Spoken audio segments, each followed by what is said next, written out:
LA has a deleted groundwater supply. I think most of us are aware of this.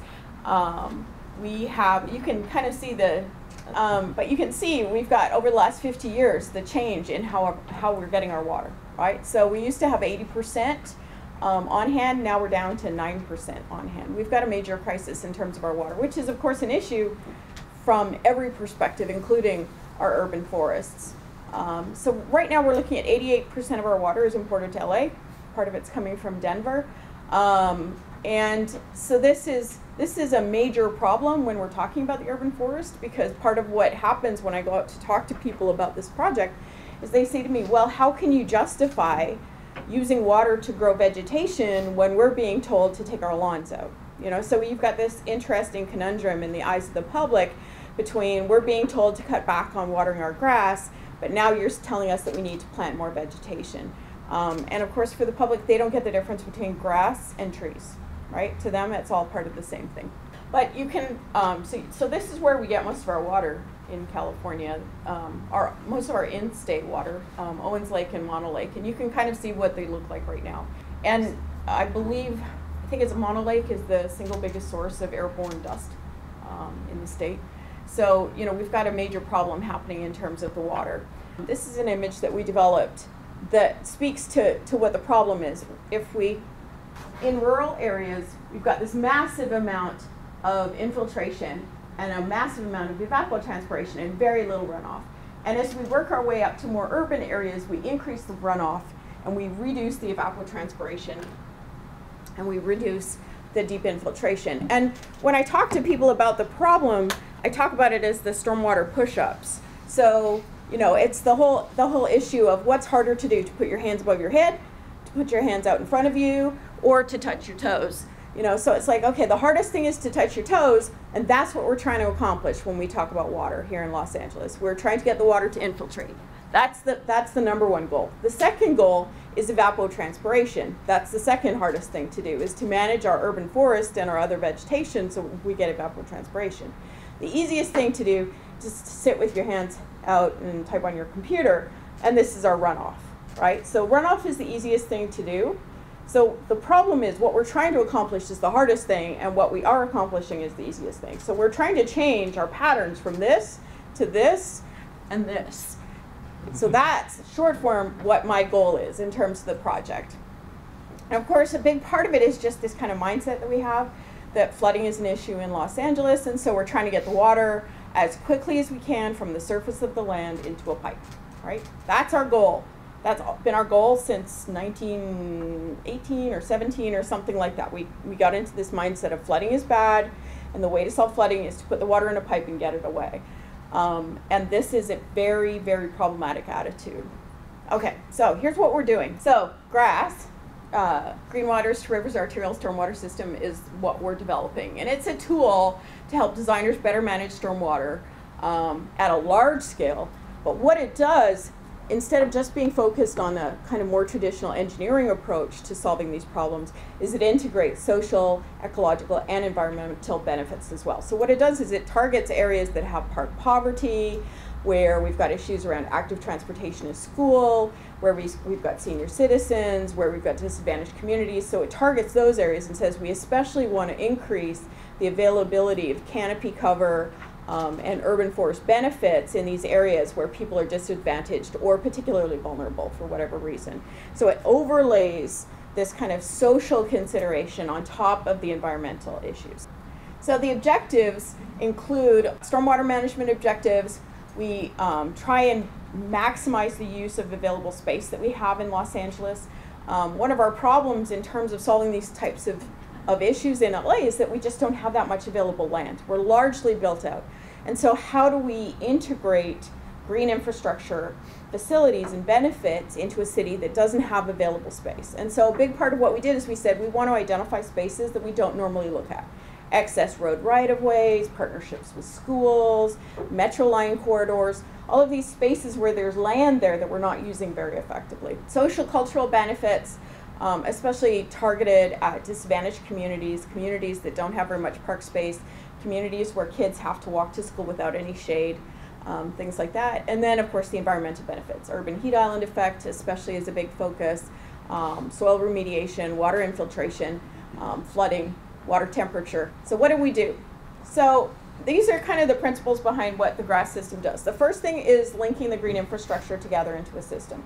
So traditionally in LA, we do individual projects. We say we're going to do Machado Lake, we're going to do this project over here, we're going to do this project over here. And we don't link them together. So they're individual projects, which is good, but we don't actually have a system. And one of the things that we want to do is create what we call a treatment train. We want to have a system where things can move through the city and stay on the surface of the land and see all of the benefits. It's just like with biodiversity targets, where you want to keep things moving across the surface of the land. You can have a patch, which is great and dandy, but if you don't have a corridor to link that patch to the next patch, you've got something that's not going to be as effective. So the whole idea of a system as part of green infrastructure works on these multiple levels. So cleaning water where it lands, it's one of the major principles. So instead of taking the water, putting it in a pipe and sending it somewhere else, we want, when that water hits the land, to try and deal with it as much as possible in that location. So distributing water instead of centralizing water. So this is the traditional approach that we take, right? We take all of the water, we put it in a pipe, we send it to a stormwater management area, we put it in the river, we put it in the ocean, we put it in Ballona Creek. And what we're saying is, no, we're going to try and send it all over the place and work with it on the surface where it lands instead of centralizing it. We want to incorporate vegetated areas into all of these facilities. So this is part of the challenge, is we have these spaces, and a lot of what we need to do to deal with these issues of urban heat island effect, to deal with the issues of stormwater management, to deal with the issues of pollution in our water, the temperature issues of the water when it hits these channels and it's super hot, and then when it outfalls, we've got issues with invasive species. All of these things can be dealt with, for the most part, with small interventions on a regular basis, integrated together into a larger system. So putting these things into our parking areas, into our rights of ways. You know, I don't know if any of you ever go out to Fontana, but Fontana just put in these new bridges over the 10, and they put in all of these roadsides that are concrete with boulders embedded in the concrete, and it's like, it drives me crazy. It's brand new, you know. It's like, it sparkles. It's so new, and it's like, okay, there's a massive opportunity there for us to deal with stormwater in an effective way, and to create green spaces, and to create habitat linkages. And there's schools right there, and we should be using trees to remove the particulates so that those schools aren't carrying all of that particulate burden, and instead we put in concrete with rocks embedded in it. You know, and if it was a 30-year-old project, okay, but you know, they put it in last year. So we want to keep the water on the surface of the land as long as possible. When Bill Hunt and I talk about this, he always says, you can't give them a number, Leanne. And I'm like, you have to give them a number, Bill. You know, at least you got to give them a place to start. And so the number that Bill and I negotiated is 4 minutes. So it's like, if it's steep, it's less than 4 minutes. If it's, you know, but it's like 4 minutes. You know, you got to keep the water moving. So once that drop of land hits the ground, you want to keep it on the surface for 4 minutes, give or take. Before it goes in a pipe. If it stays on the surface for 4 minutes, it's mostly going to be clean, it's mostly going to have the temperature adjusted, it's mostly going to have a lot of the benefits, and a lot of the problems are going to be removed. So let me explain just briefly to you guys so you can get your heads around it. So it's the summertime. You're going barefoot outside, right? Are you going to walk on the asphalt road or on the concrete sidewalk? I haven't gone there yet. Just always got to be one in the audience. All right, so asphalt road, concrete sidewalk. Concrete sidewalk, because it's cooler, right? And then if I give you a choice between the concrete sidewalk and the grass, you're going to pick the grass because it's even cooler.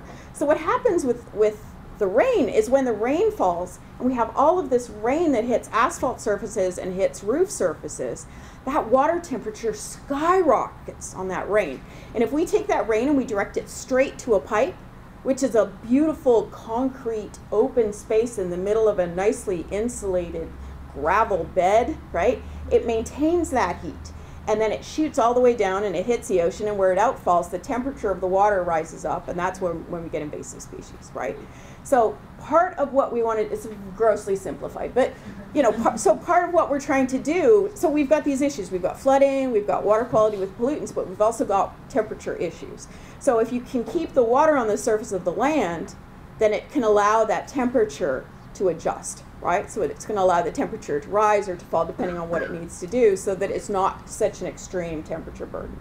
So there was a green roof project I did in Vegas, and we measured the temperatures on the rooftops, and the asphalt rooftops got hotter than our temperature gauges could sense. So it was more than 200 degrees Fahrenheit on those asphalt surfaces. So what you think about when water hits that, what that water does, right? So that's a major challenge, and so that's what we're trying to do. You want to keep it on the surface of the land, so you allow bioremediation to happen, you allow phytoremediation to happen, you allow infiltration to happen, and you allow that temperature to adjust so that it's not going to be so bad on the other end. We want to disconnect impervious surfaces. So this is part of that temperature issue. Traditionally what we do is we take the water off our roofs, we put it in a downspout, we connect the downspout up to the stormwater system, and then the stormwater system connects it up and sends it away, right? So it goes from hard surface to pipe all the way through. And if you look in the city of LA, when it rains, for the most part our sidewalks are pitched so the water comes and lands on the sidewalks, then goes straight to the roads and then travels along the roads. So it's hard surface, hard surface, hard surface, hard surface. So what you want to do is you want to make it so if the rain hits a hard surface, it then goes across a soft surface. So you disconnect those impervious surfaces. You disconnect the sidewalk from the road. You disconnect the rooftop from the sidewalk. So when the grass hits that impervious surface, it then goes across a pervious surface, grass, treed surface, vegetated surface, gravel surface if it needs to be, so that the temperature can adjust, the water can infiltrate, all of those things. So it's creating these spaces in between things that allows the water to do its job. We want to shade constructed surfaces with vegetation, so preaching to the choir in terms of that one, right? Like this whole idea, it's a constant mystery to me why people plant trees, way back, and then, I'll go out and talk to people about trees and where we should be planting trees, and they'll all run over to the tree that's way over here, and not even be on the walkway. And then I look at what they're proposing to do, and their trees are way over there, not even. And it's like, you got to plant the trees where the pavement is. You got to shade the pavement, and that's where the people are. So what do we do? So here's what we did. We created a system of what we're calling stormwater greenways. So it's a linear system, so that idea of patches connected with corridors but applied to stormwater, and also looks at these other kind of opportunities. So it's about creating this green system of green infrastructure in the city of Los Angeles. And what Deb's vision was, so we did an initial version of the project where we created a whole system, but it was really hard to sell to the politicians, right? It was this map, it had lots of lines on it, it just didn't really stick with them. So Deb's vision was, she said, let's do 4. Let's focus on 4 so that we can sell it, so they can get their heads around it. It's like, this is the Vermont corridor, this is the Alameda corridor, so we can sell it to the politicians. So that was what we did. And what we did is we used this iterative approach. So we went from people to computers, to people to computers, to people to computers, to people to computers. So we use the technology and the human capacity in Los Angeles, because we're not just trying to solve a problem, we're trying to deal with a world. We're trying to deal with people and politics and existing projects and funding realities. So we ran it through this iterative process. So this is our process diagram. So you can actually see that we went through stage 1 and then stage 2, experts to GIS, and then back up to stage 3, experts to GIS, and then experts to GIS, and then experts to GIS. And through that process, we also did ground truthing, where we checked all of the routes and figured out, if we just move this by a quarter mile, it's going to work better. So what does it look like? Well, we're proposing to put in a lot of non-motorized transportation. We're integrating public transit. There's a lot of recreation opportunities. We're actually taking stormwater from off the streets and pushing it through the park systems, or pushing it through the school lands and then moving it back to the river. And then also dealing with excess street width, so where we've got an extra lane or where we've got space beside the sidewalk. So taking advantage of all of these little bits and pieces of opportunities, and then integrating them using permeable pavements or trees or biofilters or whatever it is that works. So this is what it looks like. So the dark green lines are our 4 primary corridors. It's 184 miles of BMPs, soft BMPs and engineered BMPs. So soft BMPs are trees. Engineered BMPs might be cisterns or something like that. So 184 miles. And then what we did is we created this hierarchy because of that issue with grass and trees and the public getting stuck on this, like, so you're proposing to put in a bunch of trees, and what does that mean when we're dealing with drought? So what we said is we're gonna identify where we can get the most maximum benefit from our trees and from our green infrastructure, and we're gonna create a tiered system. So there's like high levels of vegetation with tree canopy and shrub cover and grasses, all the way down to just soft, granular surfaces for water to infiltrate. So creating this hierarchy and then saying, okay, so if we're at street corners, if we're connecting major destination points, if we're in urban areas that have a lot of commercial benefits like this right here, this is part of our routes. You can actually see it. There's there. But so we deliberately worked on creating a loop that went right past City Hall, that went right through this area, because the politicians need to get behind it, and the best way to do that is to do it in their front yard.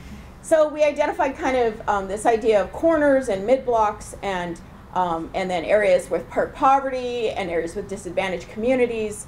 So areas where there aren't enough parks, where we can't provide more parks, we said we can do more trees, we can do more shrubs, we can provide bump outs, we can provide these little green spaces so that even if we can't do parks, we can give them park-like benefits in other spaces. So you can kind of see this. This would be one of the designs, so you can actually see we're actually, for this one, running it beside the road. You can implement permeable pavement in the parking areas, then we put in a trail space, and then we add the tree canopy cover to provide the shade and the other environmental benefits. This is another example. So with this one, you actually run it down the middle of the road. If in LA we started moving away from a crowned road profile to a valley road profile, we could actually take those center turn lanes and we could start filtering the stormwater in the center turn lanes. So there's some really easy solutions that we can do that we're looking at. And then of course, because we're dealing with the city of LA, we had to do model scenarios to tell them how much water we could actually capture depending on what we implemented. And so we did all of those. So we've got a billion tables and maps and things like that. So the project actually touches green space on an extra 1.3 million residents in the city of LA. It provides additional green space connectivity for 285 more schools. 98 parks now have more green space. It serves almost 1 million people who are currently in a park poverty situation. And the schools that are now connected by green spaces to the residential areas, an additional 160. So, so we provided those additional metrics. So this is what we did. So we looked at this big scale problem in the city of LA. We said, how can we create a toolbox of small scale implementations that we can then tie together and create a train of benefits? And then we said, all right, now here's how you do it, and here's how you justify how much water you're going to use, where you're going to put the vegetation, and how you're going to make the decisions that you're going to make. And Deb, they're implementing this, they're including it in the general plan. Is that right? The city's update? We really don't. That's the part of the city planning, so yeah. We'll find out. Yeah, so that's the goal, is to have it included in the city plan. So we're headed in a very positive direction. So for me, this is very exciting because I think it's a very practical, feasible solution for the city of LA, and it has the vision that's necessary to make it happen.